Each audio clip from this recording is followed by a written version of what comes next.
Hello, my name is Mark Luffel, and I'm a PhD student at Georgia Tech, where I study computer graphics. I took Miss Crowe's AP Computer Science class in 2001, and she asked me to make this video describing what kind of work I do now and how taking AP Computer Science made that possible. So, as a PhD student, I work with my advisor, who's a professor, and we work on projects related to animation and 3D modeling. So we come up with ideas for new algorithms and data structures, and we write code to implement those algorithms and demonstrate how effective they are. We run experiments on that code to show when our method is better or maybe worse than some existing method. And then after running our experiments on the code, we'll write an article that describes the algorithms, our experiments, and what we learned from the experiments. And these articles are published online, or maybe we'll go to a conference and give a presentation about the project. So before I became a PhD student, I worked as a software developer at different companies in the Atlanta area, startup companies that made interactive web apps of different kinds. And startup companies can be a lot of fun, but they're usually focused on very short-term goals. So their plans change quickly, and maybe there's not enough time to make sure that the code is reliable and high quality.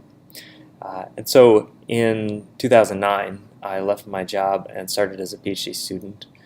And in computer science, most PhD students are actually paid to work or to teach. When you're working on a research project typically. And so though I do take classes as a student, that's really a minor part of my daily routine. The most interesting part is being a researcher and writing programs that maybe are new, have never existed before.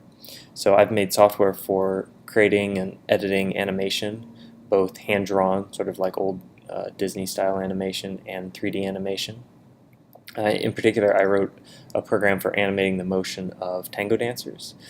And there's a program that runs on a multi-touch tablet like an iPad to control their feet, and it automatically balances their upper bodies and keeps their arms together and their eyes looking at each other. And so that's one project that I worked on.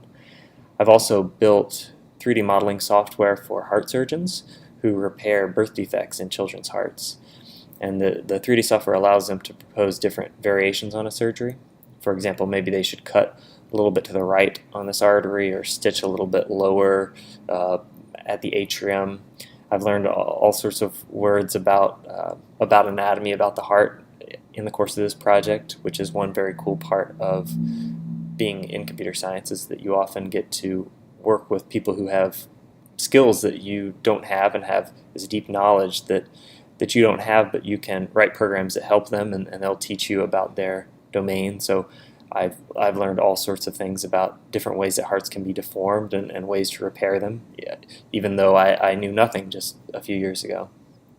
So yeah, the software will take several variations of the surgery and then will simulate blood flowing through the result of the surgery. And that fluid simulator is actually one of the more complex pieces of code that I've written, and is very, very interesting if you ever get a chance, write a fluid simulator. And Ms. Crowe asked me to to talk about two questions about how have I used computer science in my career and why someone should take AP computer science in particular. So I'm 30 years old. I've been writing software for maybe 15 years now. But I use the fundamental concepts that I learned in AP Computer Science every single day. So for example, whenever I'm writing a program, in the back of my mind I'm considering what the computational complexity will be and how much memory it will require, and how to make sure it's reliable in different circumstances, and so on. And so the knowledge and concepts that you need to build these complex PhD level programs are the same concepts that you'll use when you first begin programming. And why should a person take AP Computer Science? So I know some software developers who have never taken a real computer science class. They taught themselves to program and so on, and maybe they're very talented, but that's quite rare.